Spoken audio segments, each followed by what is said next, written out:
제자들은 예수 읽겠습니다. 제자들은 조시름스럽게 물고기를 가득 찬 고물을 배단 채 배를 호숫가로 겨워갔답니다. 잠시 후 배가 호숫가에 도착하면 그물을 저쪽 불밭에 끌어올릴 참이었지. 그렇게 하면 배에서보다 물고기가 더 쉽게 꺼낼 수 있으니까.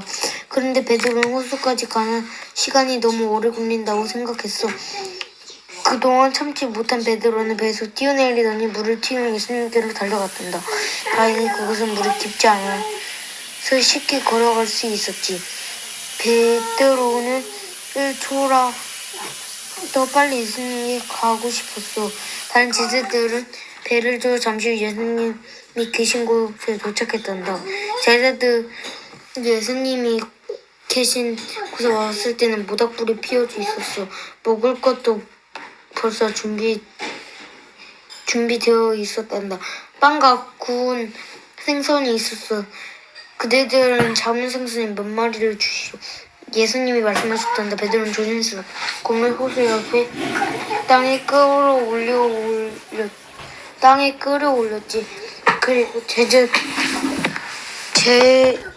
그리고 물고기를 꺼내간다. 무려 153마리가 물고기가 잡혔어. 정말 많지. 게다가 물고기가 얼마나 큰지 잠시 후 제자들은 모두 불 앞에 빙 둘러앉아 아침을 먹었어. 제자들은 예수님을 존경스러운 눈빛으로 바라보았지. 마침 그러고죠. 예수님을 마지막으로 뵙고 벌써 시간이 꽤 지났거든. 제자들은 함부로 이야기를 할 수가 없었어. 예전에 제자들은 하고픈 말들이 참 많았지.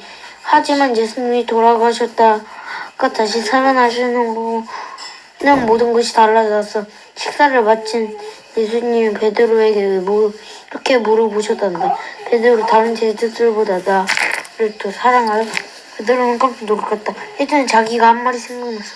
다른 제자들이 예수님을 위해 내버려도 떠날지라도 저는 예수님을 떠나지 않겠어요. 저는 예수님을 위해 싸울 거예요. 저는 절대로 예수님을 버리지 않을 거예요. 그 후에 무슨 일이 일어났지? 군인들이 예수님을 잡아갈 때 다른 제자들처럼 베드로도 도망갔지. 나중에 베드로는 더 심한 일까지 했어. 거짓말까지 했잖아. 예수님을 전혀 모른다고 말했잖아. 그 이야기 모두 기억하고 있지? 베드로는 더 이상 다른 제자들보다 예수님을 더 사랑한다고 말할 수가 없었어. 단지 이렇게 말할 뿐이었지. 네, 주님, 제가 예수님을 사랑한다는 것을 주님이 아십니다. 잠시 후 예수님은 다시 한번 베드로에게 물어보셨어. 베드로, 나를 사랑하오? 베드로가 다시 대답했어. 네, 주님, 제가 예수님을 사랑한다는 것을 주님은 아십니다. 그런데 시간이 조금 흐른 뒤 예수님은 베드로에게 세 번째로 물어보시는 것이었어. 베드로, 나를 사랑하오? 베드로는 그 질문을 받고 마음이 슬퍼졌단다. 예수님이 자기를 믿어주시지 않는 것일까? 베드로가 말했지. 주님은 모든 것을 알고 계십니다. 주님은 제가 주님을 사랑한다는 것도 알고 계십니다. 물론이지, 예수님은 잘 알고 계시지. 하지만 베드로는 여전히 3번이나 예수님을 모른다고 말한 적이 있었어. 그래서 예수님을 사랑한다는 말을 3번 말할 필요가 있었어. 곁에 있던 다른 제자들은 예수님과 베드로 사이가 다시 좋아진 것을 알게 되었지. 베드로는 끔찍한 일을 저지른 적이 있었어. 그렇지만 베드로는 여전히 예수님의 제자란다. 하늘로 올라가신 예수님. 예수님은 그 후에 제자들을 자주 나타나셨단다. 제자들과 많은 이야기를 나누었지. 그러다 어느 날 예수님이 말씀하셨어. 며칠이 지나면 나는 하늘로 올라갈 것이오. 제자들은 예수님의 그 말에 깜짝 놀라 입을 모아 소리쳤지. 주님, 우리를 남겨두고 가신다고요? 저희는 주님 없이 못 살아요. 그렇지 않소. 예수님이 말씀하셨어. 그대들은 홀로 남겨두는 것이 아니라 내가 하늘에 가면 성령을 보낼 것이요. 예수님은 그대의 마음속에 오셔서 항상 그대들과 함께 계실 것이요. 여러분은 성령님을 볼 수 없지만 그분은 항상 여러분 마음속에 계신다고.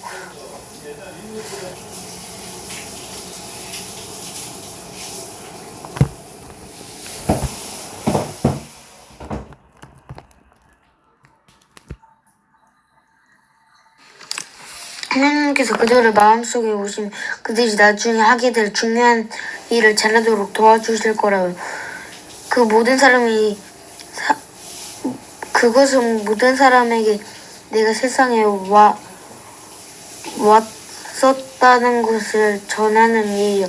또 내가 사람들을 사랑해서 그들의 모든 죄를 깨끗하게 다 없애주었다는 것을 전해야 하고, 그대들은 나에 대한 모든 것을 이야기를 해야 하고, 제자들은 두려워서 벌벌 떨며 말했단다.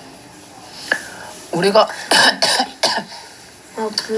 그 모든 것을 해야 한다고요? 우리는 그 일을 할 수 없습니다.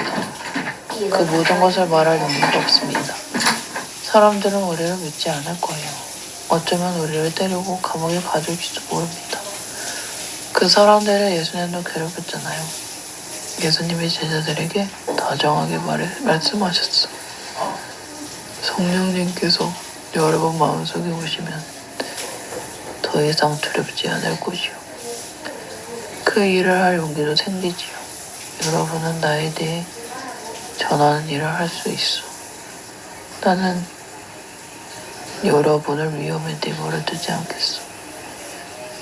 비록 나는 하늘에 있지만 여러분을 항상 지켜보고 있겠어.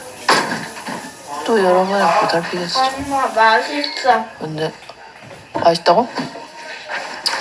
언젠가 나는 하늘에서 땅으로 돌아올 것이야. 그때 모든 사람들은 내가 이스라엘의 왕이라는 것을 보게 될 것이야. 단지 이스라엘의 왕이 아니라 수박인데 왕이 아니라는 것이 뭐라고? 이스라엘의 왕이 아니라 수박 온 세상의 왕님을 보게 될 것이야. 너 올려라. 모든 사람들은 내가 하늘과 땅의 왕이 아니라는 것을 보게 될 것이요. 며칠 후 제자들은 예루살렘에 있는 한 친구의 집에 모두 모였단다. 마지막으로 함께 식사를 하고 있었지. 제자들이 식탁에 앉아있을 때 예수님이 말씀하셨어. 휴지로 닦아줘. 잠시 후 내가 떠나고 난 뒤 제자들은 여기 예루살렘에 머무면서 내가 보낸 성령님을 기다리시오. 그 후에 여러분은 내가 모든 사람들을 사랑한다는 것을 전하시오. 이스라엘에 있는 사람들뿐만 아니라 다른 나라에 있는 사람들도 그 소식을 들어야 하오. 내가 이 땅에 왔던 것과 사람들의 죄를 다 없애주었다는 것을 모든 사람들이 알아야 하오. 식사가 끝난 뒤에 예수님과 제자들은 걸어서 예루살렘 성벽으로 나갔어. 예수님은 올리브로 감람산으로 올라가셨어. 올리브산은 예루살렘에 가까이에 있는 작은 산이야. 제자들은 예수님을 따라갔지. 예수님은 올리브산 꼭대기까지 올라보셨단다. 거기서 제자들과 이야기를 더 나누셨어. 다음 순간 예수님이 갑자기 공중으로 올라가시는 거였어. 하늘 높이 올라가셨어. 제자들은 하늘 위를 찾아보고 있었지. 그러면 나타난 예수님을 가려버렸어. 예수님이 더 이상 보이지 않게 되었지. 하지만 제자들은 하염없이 하늘 위를 계속 찾아보고 있어서 예수님 정말 살아계셨다는 것을 믿을 수가 없었어. 어쩌면 예수님은 다시 돌아오지 않을지도 몰라. 제자들은 말했지. 하지만 그런 일은 일어나지 않았어. 예수님은 하늘로 올라가셔서 다시 아버지 하나님 곁으로 가셨단다. 예수님이 이 땅에 하셔야 했던 힘든 일은 모두 끝났어. 이제 사람들의 죄는 다 없어졌지. 예수님은 사랑하는 사람들을 나중에 하늘나라에 갈 수 있게 되었지.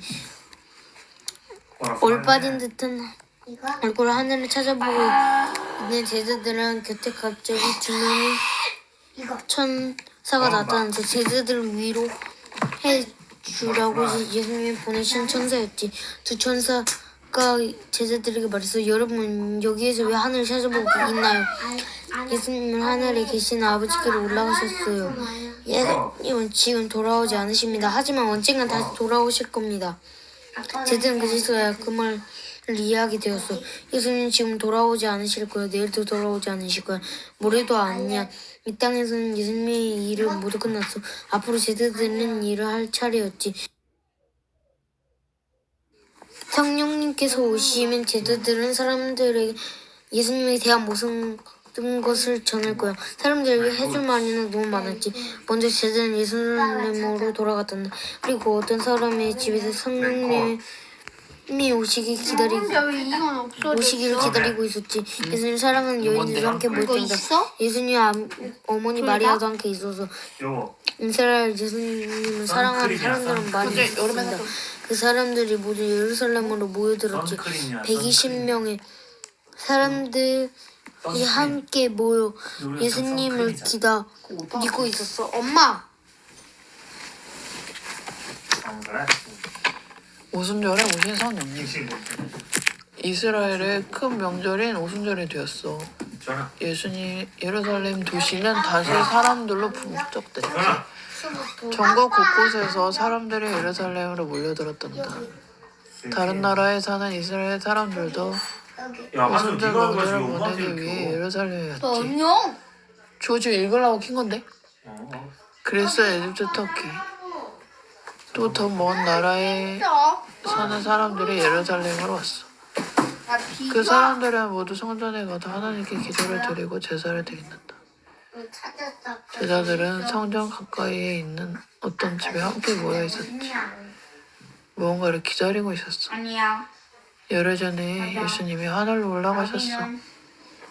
그때 예수님은 제자들에게 성령님을 보내주시겠다고 약속하셨고 제자들은 그 순간 성령님을 기다리고 있었던 거야. 제자들이 앉아 이야기를 나누고 있는데 갑자기 생각지도 못한 이상한 일이 벌어졌단다. 집안에 엄청나게 센 바람이 불기 시작했어. 처음에 제자들 눈에는 그렇게 보였단다. 하지만 그것은 진짜 바람이 아니었어. 문이 덜컹거리지도 않고 탁자 위에 있는 종이가 날아가지도 않았어. 바람에 휘청 넘어지는 것도 없었어. 단지 부는 소리만 요란하게 들렸단다. 그 순간 그 집 밖을 지나고 있는 사람들도 그 소리를 들었지. 그 자리에 발길을 멈추고 서서 집안을 들여다보았어. 도대체 이 집에서 무슨 일이 일어나고 있는 걸까 궁금해서. 응, 거기. 제자들이 놀란 토끼 눈을 하고 서로의 얼굴을 빤히 쳐다보고 있었지. 무슨 영문인지 알 수 없었던데 휘잉휘잉 바람 부는 소리가 들리고 뭔가 보이는 것도 같았지. 제자들의 머리 위에 갑자기 불꽃이 생겼어. 진짜 불꽃은 아니었어. 뜨겁지 않았거든. 하지만 꼭 불처럼 보였어. 또 제자들 마음속에 어떤 특별한 느낌이 들었어. 뭐 때문에 이런 느낌이 생겼는지 알 수 없었지만 갑자기 마음이 행복해지고 한없이 기뻐졌어. 그리고 모든 사람들에게 예수님에 대해 이야기하고 싶은 마음이 생겼단다. 무슨 일이 일어났을까? 맞아, 성령님께서 우리 마음속에 오시는 거야. 성령님은 보이지 않거든. 그렇지. 하지만 하나님께서는 모두에게 성령님이 오셨다는 것을 알려주고 싶으셨어. 그래서 예수님께서 신비로운 바람을 일으키셨어. 그리고 제자들의 머리 위에 신비로운 불꽃을 주신 거야. 제자들은 문을 열고 밖으로 나갔어. 그 사이 많은 사람들이 집 주위에 모여 있었단다. 모두들 놀란 눈으로 제자들을 바라보고 있었어. 제자들의 기쁨으로 흥분해졌지. 한 소리 감사 기도를 들었단다. 하나님께서 자기들 사랑해 주시는 것이 너무 감사했어. 사람들의 죄를 깨끗이 없애주시는 예수님도 참 감사했어. 이스라엘 나라 말밖에는 할 줄 그때 신기한 일이 벌어졌단다. 감사 기도를 드리는데 제자들이 다른 나라 말인 외국어로 감사 기도를 한 거야. 원래 제자들은 다른 나라 말을 전혀 몰랐어. 이스라엘 나라 말밖에는 할 줄 몰랐어. 그런데 그리스나 이집트, 터키에서 온 사람들이 모두 제자들에게 자기 나라 말로 감사 기도하는 소리를 듣게 된 거야. 주위에 있던 모든 사람들은 제자들이 무슨 기도를 하는지 정확하게 알아들을 수 없었어. 그렇게 된 건 도대체 어떻게 된 일이지? 사람들이 놀라서 물었어. 지금 이곳은 정말 특별한 일이 일어났군. 베드로는 바깥에 모여있는 사람들을 향해 이야기하기 시작했다. 아빠, 나 성령님께서 수박. 우리 마음속에 오셨습니다. 엄마랑 바로 예수님이 보내주셨습니다. 여러분 모두 예수님이 누구신지 알고 있지요. 그냥 여기까지 많은 읽고 사람들이 끝내면 안 돼. 예수님을 알고 괜찮아. 있었어. 여기까지 끝내. 예수님을 몇 번이나 본 사람들도 있었어. 하루에 여기까지 50번 읽어. 꾸준히 잘해. 다음에 야, 또 하정우, 너 이제 읽겠습니다. 구독과 좋아요 눌러주세요. 뿅.